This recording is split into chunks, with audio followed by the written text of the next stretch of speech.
El centurión y los que estaban con él custodiando a Jesús, al ver el terremoto y las cosas que habían sucedido, sintieron gran temor y dijeron: verdaderamente este era el Hijo de Dios. En ese día sombrío y crucial en la historia, un centurión romano estaba presente supervisando la crucifixión de Jesús. Este soldado, endurecido por la guerra, acostumbrado a la brutalidad y la muerte, estaba a punto de vivir una experiencia que cambiaría su vida para siempre. Su responsabilidad era garantizar que la ejecución se llevara a cabo sin problemas. Estaba acostumbrado a seguir órdenes estrictas y a mantener el orden en medio del caos. Sin embargo, ese día sería extraordinariamente diferente a cualquier otro que hubiera experimentado. Este centurión, cuya posición requería un carácter frío y eficiente, era responsable de 100 soldados. Su ascenso en las filas del ejército romano se debía a su valentía, inteligencia y habilidad para manejar situaciones extremas. El papel que desempeñaba exigía una capacidad de separar sus emociones del deber, pero los eventos de ese día desafiaron esa separación, obligándolo a confrontar sus propias creencias y emociones. Mientras observaba a Jesús siendo llevado a la crucifixión, el centurión no pudo ignorar la dignidad con la que Jesús enfrentaba su muerte inminente. Estaba acostumbrado a ver hombres suplicando por sus vidas, maldiciendo a sus verdugos o sucumbiendo a la desesperación. Sin embargo, Jesús mantenía una calma impresionante, incluso mientras era torturado y ridiculizado. Esa serenidad comenzó a sembrar una semilla de duda y curiosidad en el corazón del centurión. La multitud que asistía a la crucifixión estaba en frenesí, instigada por los líderes religiosos que querían ver a Jesús muerto. Para el centurión, esto era solo otro día de trabajo, otra ejecución para mantener la paz romana. Pero a medida que los acontecimientos se desarrollaban, comenzó a darse cuenta de que había algo único en esa ejecución, algo que desafiaba su comprensión y comenzaba a agitar su alma. Era su responsabilidad asegurar que la ejecución se llevara a cabo sin problemas. Comandaba a 100 soldados, un hombre que había ascendido en las filas debido a su valentía e inteligencia. Sin embargo, ese día sería diferente a cualquier otro. La tarea de supervisar crucifixiones era para él una rutina sombría pero necesaria para mantener el orden y la autoridad del Imperio Romano. La crucifixión de Jesús, sin embargo, comenzó a destacarse de todas las otras que había presenciado. Jesús fue llevado al pretorio, donde los soldados se reunieron a su alrededor, burlándose e infligiéndole un dolor indescriptible. Lo desnudaron, le pusieron una túnica escarlata y trenzaron una corona de espinas, colocándola en su cabeza. Luego, le dieron una caña, simbolizando un cetro, y se arrodillaron ante él en burla, diciendo: «Salve, Rey de los judíos». Le escupían, tomaban la caña y le golpeaban en la cabeza repetidamente. El centurión, observando todo esto, no pudo dejar de notar la dignidad de Jesús ante tanta humillación. Cualquier otro hombre habría suplicado por misericordia o gritado de dolor, pero Jesús se mantenía en silencio, soportando el sufrimiento con una tranquilidad que desafiaba la comprensión humana. Esto comenzó a intrigar al centurión, quien, acostumbrado a la brutalidad, se encontraba cada vez más fascinado por esa figura. Cuando finalmente llevaron a Jesús para ser crucificado, la jornada por la vía dolorosa estuvo marcada por el peso de la cruz y la compasión de una multitud dividida entre los que lamentaban y los que se burlaban. Las mujeres de Jerusalén lloraban por él, y él, en medio de su propio sufrimiento, se detuvo para consolarlas, diciéndoles que lloraran por ellas mismas y por sus hijos. El centurión observaba todo esto con una mezcla de incredulidad y admiración. Aunque estaba acostumbrado a ejecuciones, la crucifixión de Jesús no era común. Había ejecutado a muchos, pero la tranquilidad y la dignidad de Jesús ante la tortura despertaron algo en él. La ejecución se realizaba en Gólgota, el lugar de la calavera, un lugar temido y conocido por su asociación con la muerte cruel. La visión de Jesús cargando su cruz hasta allí, acompañado por un espectador involuntario de Cirene, era un escenario que se repetía con variaciones. Pero el comportamiento de Jesús era inédito. Cuando llegaron al lugar, clavaron a Jesús en la cruz y lo elevaron entre dos ladrones, cumpliendo la profecía de Isaías sobre el ser contado entre los transgresores. La multitud continuaba burlándose de él, y los líderes religiosos lo desafiaban a bajar de la cruz si realmente era el Hijo de Dios. Incluso los criminales crucificados a su lado se unieron a las burlas, pero Jesús permaneció en silencio, demostrando una fuerza interior que confundía a sus ejecutores. El centurión, acostumbrado a la resistencia violenta y al desespero de los condenados, vio en Jesús algo completamente diferente. Su oración al Padre, pidiendo perdón para aquellos que lo crucificaban, resonó profundamente en el soldado: «Padre, perdónalos, porque no saben lo que hacen». Estas palabras, dichas en medio de la agonía, revelaron un amor y una misericordia que trascendían la comprensión humana. El centurión comenzó a cuestionar todo lo que sabía sobre la fuerza y el poder. A medida que pasaban las horas, la naturaleza también comenzó a reaccionar al sufrimiento de Jesús. La oscuridad cayó sobre la tierra al mediodía, durando hasta las 3 de la tarde. Este fenómeno sobrenatural aumentó el sentimiento de pavor y reverencia entre los presentes. El centurión, viendo a la creación reaccionar de manera tan dramática, fue forzado a reconocer que algo mucho mayor estaba ocurriendo. Jesús, incluso siendo burlado y golpeado, se mantuvo sereno. El centurión observaba, impresionado por la dignidad y el silencio de Jesús, contrastando con las ejecuciones anteriores. En el pretorio, los soldados lo desnudaron nuevamente, le pusieron sus ropas y lo llevaron a ser crucificado. Continuaron burlándose de él, pero Jesús no respondió con ira ni resistencia. Su silencio era perturbador para aquellos acostumbrados a ver la desesperación de los condenados. El centurión, testigo de esa calma incomprensible, se encontraba profundamente impactado por esa figura que, a pesar de todo, mantenía una dignidad y serenidad que desafiaban toda lógica. Comenzó a sentir un creciente malestar. Había visto a muchos hombres suplicar por sus vidas, maldecir a sus verdugos o rendirse a la desesperación, pero Jesús era diferente. Él soportaba el dolor con una paz que desafiaba la comprensión. Esa serenidad no era la resignación de un derrotado, sino la fuerza de alguien que sabía que su sufrimiento tenía un propósito mayor. La oración de Jesús pidiendo perdón por sus verdugos resonaba en la mente del centurión. Nunca había escuchado a alguien orar por sus enemigos de esa manera. Esa demostración de amor y compasión contrastaba fuertemente con la brutalidad de la crucifixión. El centurión comenzó a preguntarse quién era este hombre que podía amar tan profundamente, incluso en medio de la tortura. Mientras Jesús colgaba en la cruz, continuaba demostrando una preocupación inusual por los demás. Confió el cuidado de su madre al discípulo amado, Juan, mostrando una preocupación familiar y un amor que trascendía su propio dolor. Estos actos de compasión y cuidado en medio del sufrimiento tocaron profundamente el corazón del centurión, quien veía en Jesús una humanidad que desafiaba su comprensión de fuerza y debilidad. Durante el juicio, el sumo sacerdote desafió a Jesús a declararse el Hijo de Dios. Jesús, con firmeza, lo confirmó, causando un impacto profundo en el centurión que presenciaba todo. «Tú lo has dicho», respondió Jesús, «pero os digo que veréis al Hijo del Hombre sentado a la derecha del poder y viniendo sobre las nubes del cielo». Mateo 26, 64. Esa declaración fue un punto de inflexión. El sumo sacerdote rasgó sus vestiduras acusando a Jesús de blasfemia, lo que llevó a su condena. El centurión, presente durante este intercambio, vio la calma y la autoridad con la que Jesús respondió a las acusaciones. No se defendió ni suplicó por misericordia. En cambio, afirmó su identidad divina, aun sabiendo que eso sellaría su destino. Este comportamiento contrastaba fuertemente con el de otros condenados, que a menudo recurrían a la desesperación o la negación. Mientras Jesús era llevado de vuelta al pretorio, el centurión pudo haber reflexionado sobre lo que había presenciado. Las palabras de Jesús podían haber resonado en su mente: «Veréis al Hijo del Hombre sentado a la derecha del poder y viniendo sobre las nubes del cielo». Esa visión de poder y majestad contrastaba con la escena de humillación y sufrimiento que él estaba presenciando.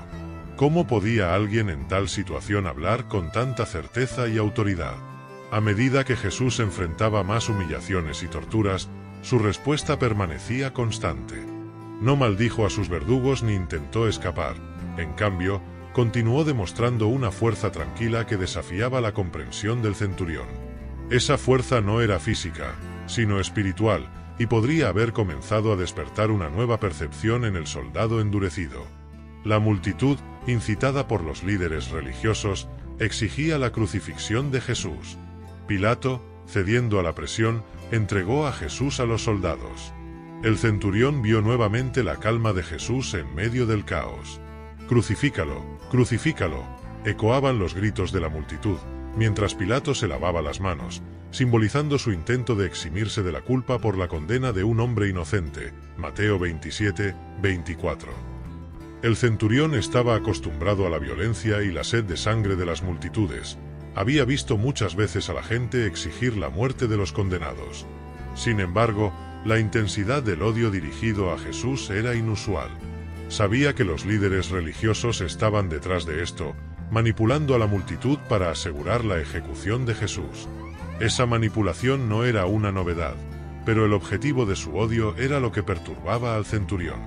Mientras Jesús cargaba su cruz por las estrechas calles de Jerusalén, cayendo bajo su peso, el centurión se vio obligado a intervenir, ordenando a Simón de Cirene que ayudara a llevar la cruz.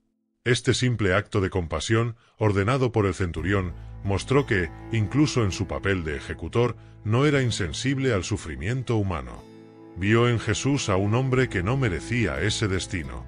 A medida que la procesión avanzaba, la multitud continuaba burlándose e insultando a Jesús. Sin embargo, Jesús no devolvió el odio. Permaneció en silencio, soportándolo todo con una dignidad que desafiaba las expectativas. Este comportamiento contrastaba con la reacción típica de otros condenados, que frecuentemente respondían a la violencia con violencia o desesperación.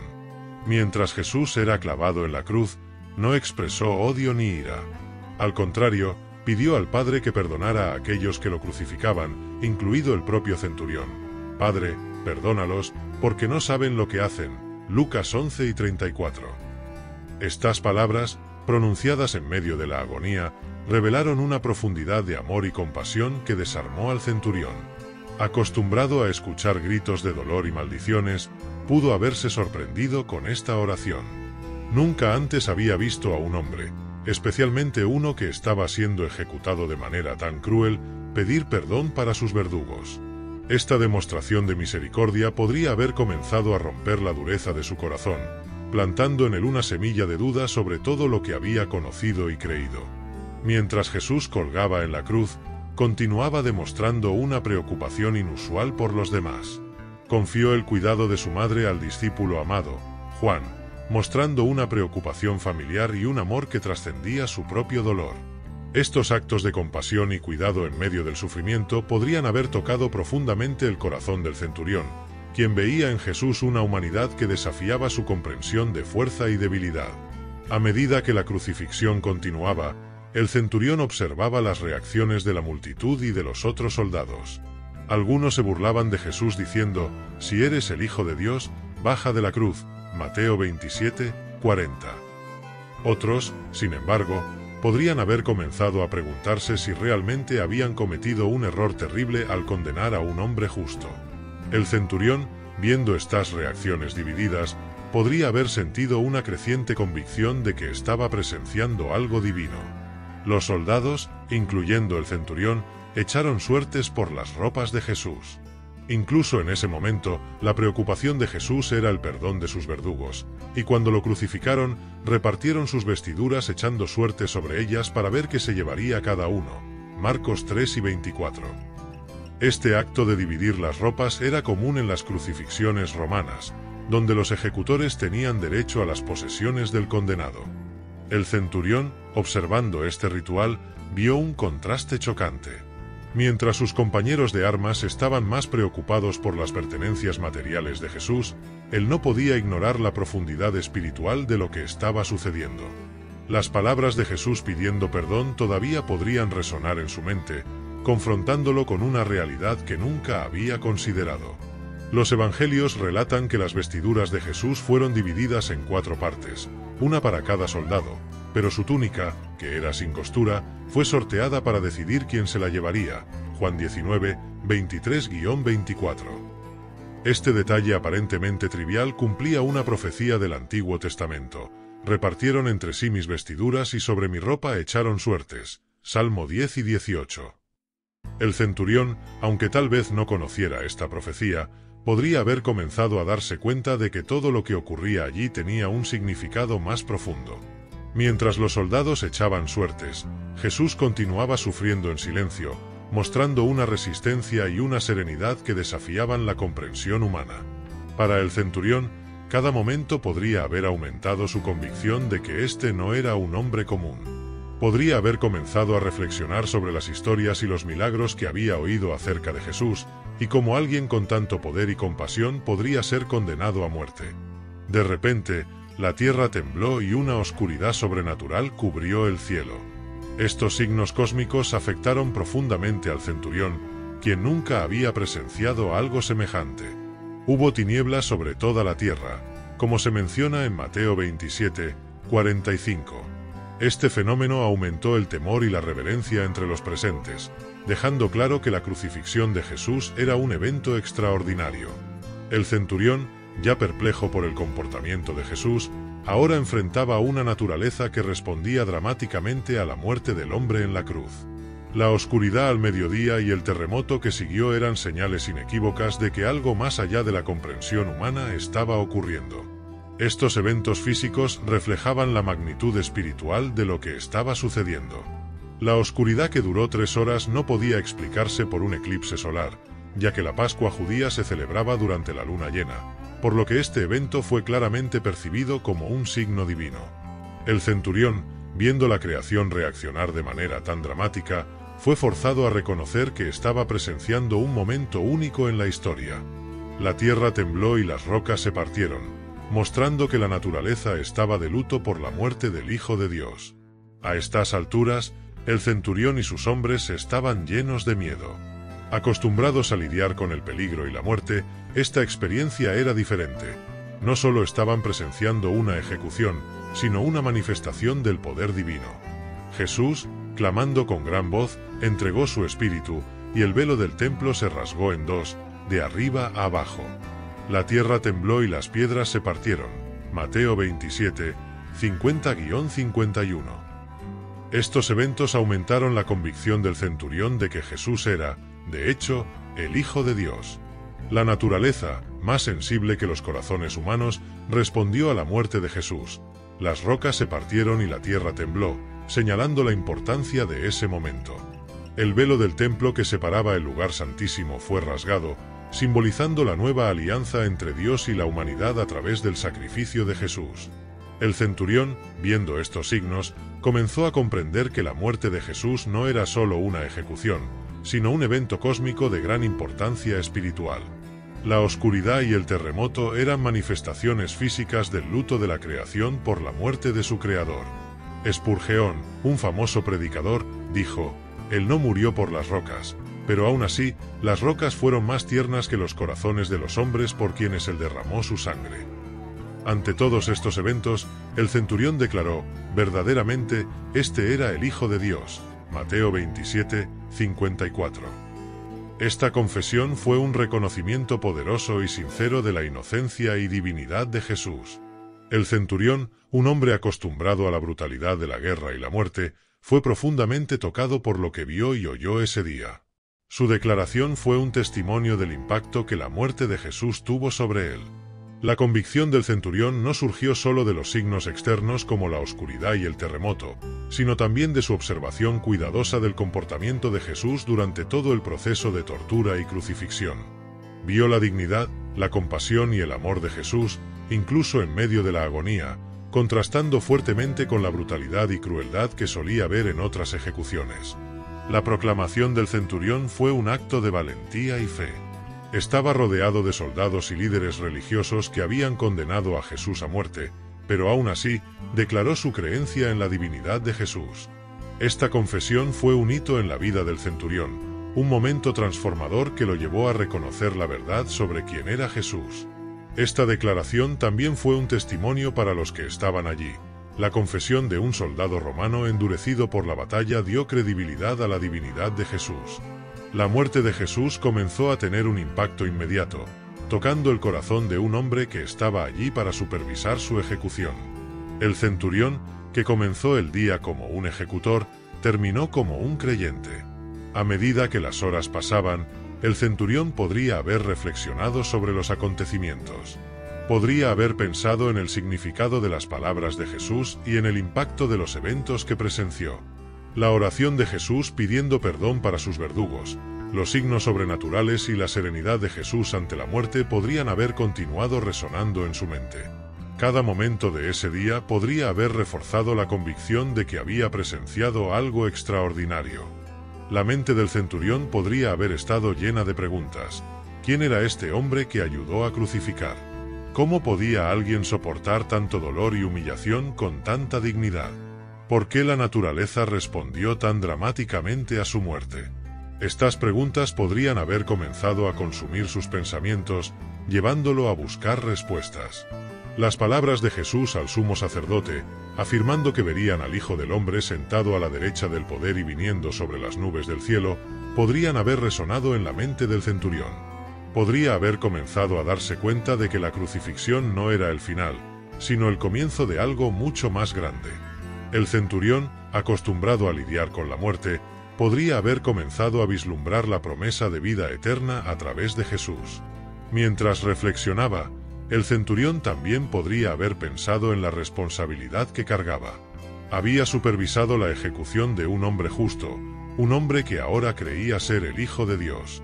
Ese peso de responsabilidad podría haber comenzado a transformar su visión de sí mismo y del mundo a su alrededor.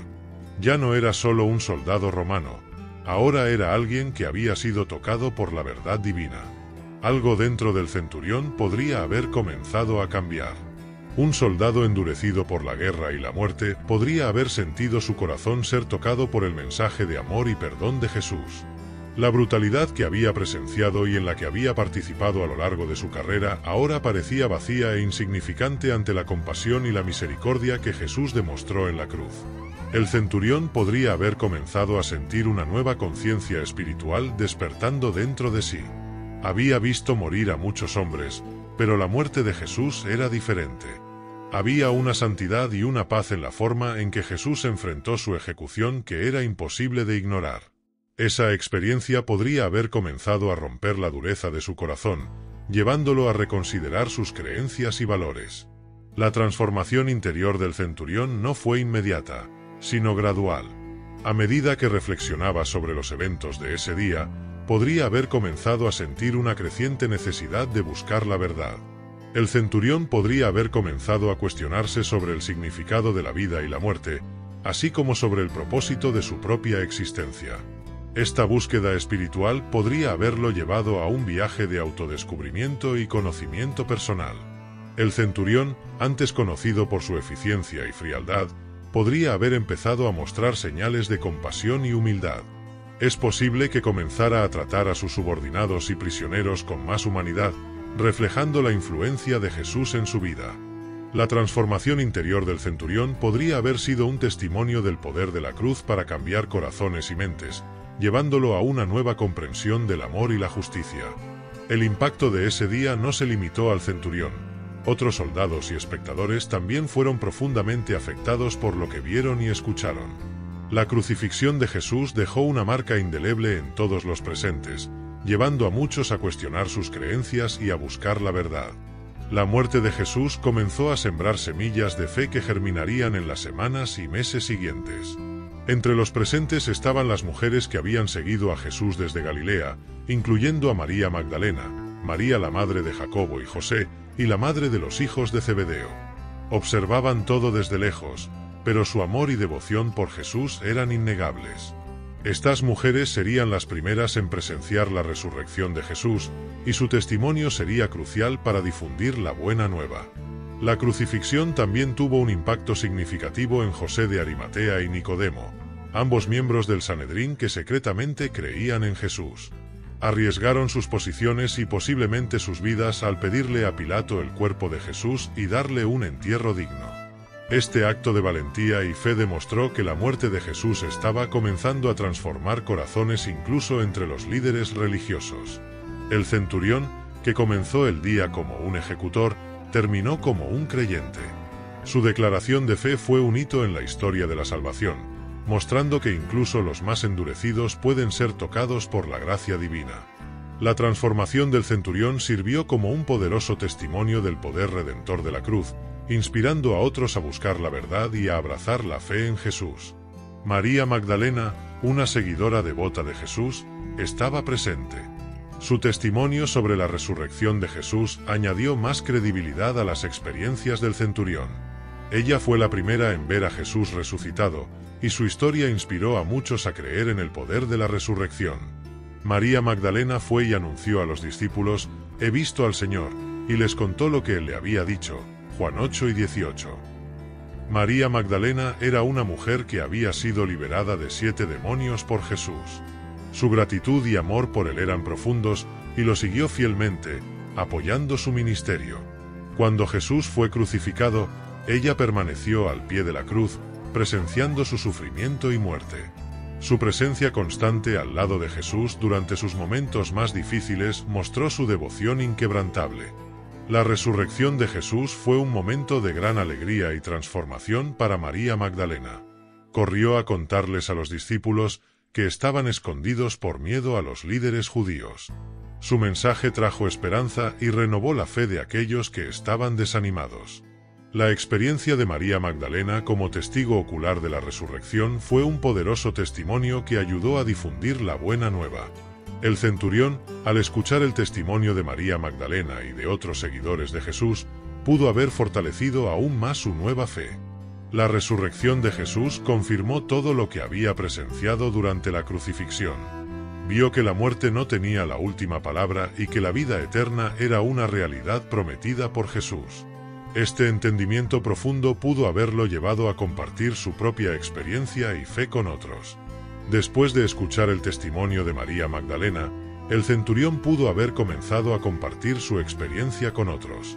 Podría haber contado cómo presenció los eventos extraordinarios en la cruz, incluidos los signos sobrenaturales y la compasión de Jesús. Su historia podría haber tocado muchos corazones y llevado a muchos a la fe en Cristo. Podría haberse convertido en uno de los primeros en reconocer públicamente la divinidad de Jesús, mostrando que el mensaje de Jesús era para todos, judíos y gentiles. La crucifixión y la resurrección de Jesús tuvieron un impacto profundo y duradero. La historia del centurión, que comenzó el día como un ejecutor y terminó como un creyente, es un poderoso testimonio del poder transformador de la cruz. La muerte de Jesús comenzó a tocar corazones y a cambiar vidas, así como lo hizo hace más de 2000 años. Que todos podamos ser inspirados por la fe y el amor de Jesús, siguiendo su ejemplo de compasión y misericordia. El sacrificio de Jesús fue el cumplimiento de las profecías del Antiguo Testamento, desde Génesis 3 y 15, donde Dios promete que la descendencia de la mujer aplastaría la cabeza de la serpiente, hasta las profecías mesiánicas en Isaías 53 que describen al siervo sufriente que llevaría nuestros pecados. El sacrificio de Jesús fue prefigurado y prometido como parte del plan redentor de Dios. El sacrificio de Jesús estableció una nueva alianza entre Dios y la humanidad. A diferencia de la antigua alianza, que dependía de la obediencia a la ley de Moisés y de sacrificios continuos, la nueva alianza se basa en la gracia y la fe en Jesucristo. En la última cena, Jesús declaró que su sangre sería el sangre de la nueva alianza, derramada para la remisión de los pecados. Mateo 26, 28. El sacrificio de Jesús también trajo reconciliación. Con su muerte, Jesús nos reconcilió con Dios, eliminando la barrera del pecado que nos separaba de Él. Esto se describe en 2 Corintios 5 y 18, donde Pablo escribe que Dios estaba en Cristo reconciliando al mundo consigo mismo, no imputando a los hombres sus transgresiones.